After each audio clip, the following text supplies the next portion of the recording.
আজকে আমি কথা বলবো না, আমার বেডরুম কথা বলছে, আমার বন্ধুরা শুনে যাও। ইলিশ মাছের দই ইলিশ দেখাচ্ছি। তো পরপর তো দেখিয়ে দিলাম, এই যে মাছগুলো দেখালাম প্রথমে, তারপরে দেখালাম টমেটো, কালো জিরে, কাঁচা লঙ্কা, আর দেখিয়েছি যে সর্ষে বাটা, টক দই, এই দিয়ে হয়ে যাবে দই ইলিশ। নুন, হলুদ, চিনি সব দিয়ে দিয়েছি। তো এবারে মাছগুলো দেবো।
সব দিয়ে এটা আধ ঘন্টা ফুটতে থাকবে, মাছটাও সেদ্ধ হয়ে যাবে। তারপরে আমি দেখাচ্ছি দই ইলিশ কেমন করে হলো।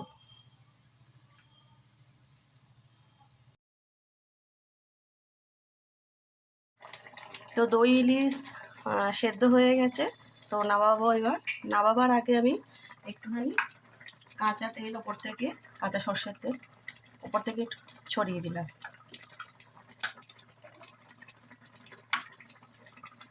তো মাছগুলো মাঝখানে আমি উল্টে দিয়েছিলাম একটা পাশ। তো দেখো সেদ্ধ হয়ে গেছে।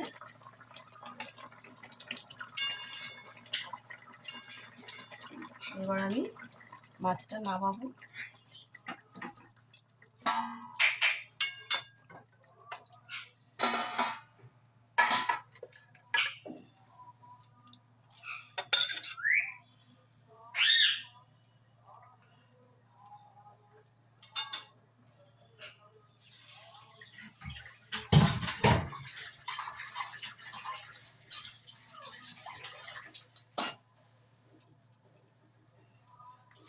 তো বন্ধুরা, এই যে দই ইলিশ কেমন হয়েছে জানাবে, আর আমার চ্যানেলটাকে সাবস্ক্রাইব করবে, আমার পাশে থাকবে। আবার একটা অন্য রেসিপির সঙ্গে তোমাদের সাথে দেখা হবে।